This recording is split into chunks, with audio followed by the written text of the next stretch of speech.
Good day, everybody, and what's up? Welcome to the podcast for Selfless Sex, and She Comes First.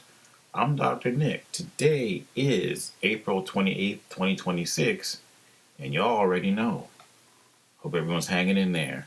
Apparently, woke up this morning, and people who sit in high chairs need to learn how to duck and cover, while the person who is responsible for their safety is just standing there, eyes bugging out with his mouth open.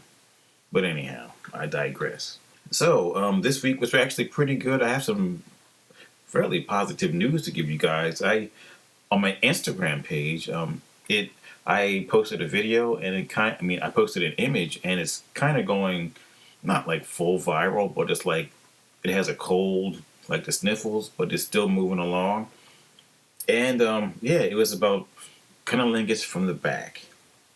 That's my PC version, talking about eating pussy from the back. But cunnilingus from the back, and that image kind of got started, and one person in particular, Black Bulls for MILFs, he liked the image, and I think he reposted it over on his page, and it got the momentum moving. So and then real talk, check this out. And then he made an image for me, and he tagged my ass in the image. Because the image actually says, I just had it, where the image he tagged me in, it says, a woman should not be ashamed for her sexual desires or aches. And he tagged me on the image, and he posted it on his, and then he sent it to me, so then I reposted it on mine. So everything is snowballing. Well, not the sexual snowballing, that's something nasty. Well, people like that shit, though. I'm not going to judge nobody's yum. So it's both images are moving along pretty well. So I thank him for that. And I had an idea. I'm sitting here thinking, maybe I could interview Black Bulls for MILFs, so I could do my old school thing I used to do, 10 questions with Dr. Nick. So I'll do 10 questions with Black Bulls for MILF, because I know that community rolls deep. And I'm pretty sure he has some stories to tell. So let's turn the corner. Today, I want to talk to you about something. It's a very interesting topic, but it's about the declining birth rate, and people can't seem to figure out why. If you readjust your vision and look a little bit and look at the declining level of sexual activity, it kind of starts to make sense. But people aren't putting two and two together, because don't forget, sexuality and sexual health in this country, the U.S., is a naughty thing, and you should be ashamed of yourself. See what I'm saying? So people can't figure out what's going on. I'm pretty sure I'm going to tell you. So let's talk about that today.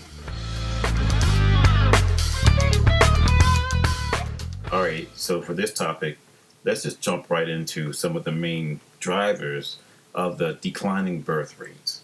Number one, reduced sexual activity. Number two, declining teen birth rate. Number three, improved contraception. Number four, delaying marriage and childbearing. And number five, economic and cultural shifts.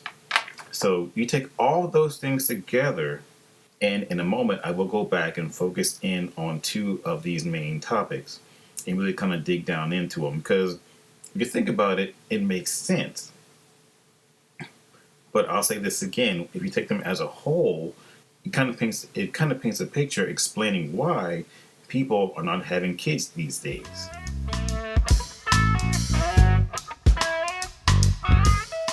So I found a research article that came out of Johns Hopkins, out of Maryland, in the U.S.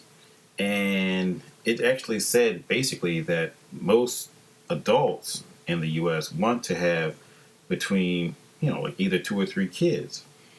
But many of them feel that they cannot afford one. And some of the reasons why they give that they cannot afford just one kid nowadays is the economy, job insecurity, housing insecurity, and the cost of childcare. While at the same time, all those things are increasing while their paychecks stay the same.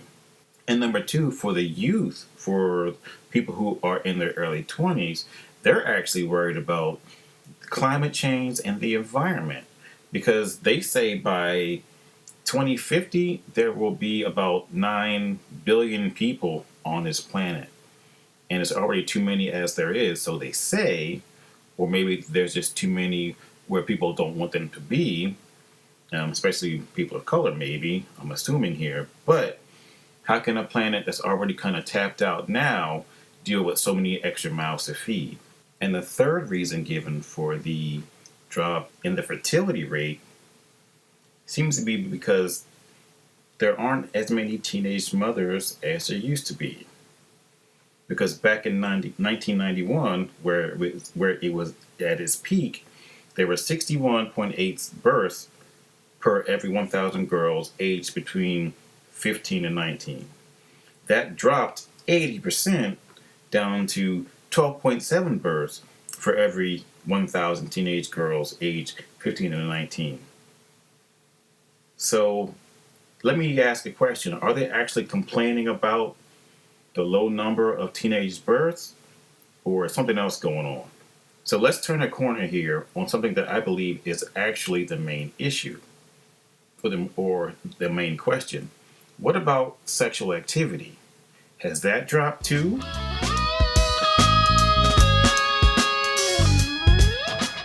Apparently, quote unquote, sexlessness for young adults started to increase around 2014, but really increased pre and post COVID, which I think is really, really interesting. But I'm just going to read it to you. Virginity in young adult males rose from 4% to 10% in 2023, while for young females it rose from 5% to 7% over that same time period. The percentage of people not having sex in the past year for guys rose from 9% to 24% over the same time period. And for females, it rose from 8% to 13%. So that means that they are not having sex. And finally, the percentage of males who had not had sex in the past 3 months rose from 20% to 35%. And among females, it rose from 21% to 31%. So that's kind of painting a picture that among the youth, they're not having sex anymore. Or if they are, it's really quiet. Or if they are having sex, they're not making babies.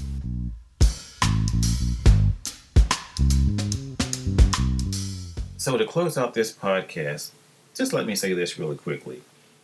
The last time I checked, people have to have sex in order to make babies. But as you just heard, people are really starting to shut down. So I wonder, well, the reason that they're not talking about the older folks, because I'm one of them, is that we're probably, we had our babies already and we're done and well and the shop's closed up. But I wonder what the sexual activity is like among older adults. But to go back to this whole idea of the declining birth rate, I just have 5 quick points to make. Number 1, are they actually starting to complain about the decrease in teen pregnancy? Because when I was coming up, that's all I heard about was teen pregnancy. Teen pregnancy now it's the lowest that it's ever been, and now it's like they're kind of upset about it. Number 2, MGTOW, men going their own way. What about women going their own way? What about the incels, both male and female? They're not having sex. Or maybe some of the people who are going their own way interact with others from time to time, but the incels aren't doing anything. Number 3, economics. Maybe those young adults or 30-year-olds saw their parents struggling trying to make ends meet when they were coming up, and they do not want to put a kid in that same situation because things are really expensive. Because look, real talk, when I was coming up, shoot, I had an Atari, I had my Jordache jeans, I had my Rubik's Cube, I had my Commodore 64, and I had a pair of Jordans, and I was flossing. Now, kids need iPad. Each kid needs an iPad, needs an iPhone, needs an iWatch, needs an iMac. Everything is $1,500 a piece. Plus, they need the Yeezys the Jordans, all that stuff. Just to stay up with the other kids in their class. You know what I mean? I'm not talking private school here either. Just regular stuff, and you got to feed them. It's like, don't forget, kids like to eat because they grow. That stuff is not cheap. So the economics is just not adding up. And yes, you can throw all the tax breaks that you want at them, but if you give me like a $3,000 tax break, that's gone by February. See what I'm saying? So sometimes the math ain't mathing. Number 4, people are delaying marriage, or they're not getting married at all, because you know what?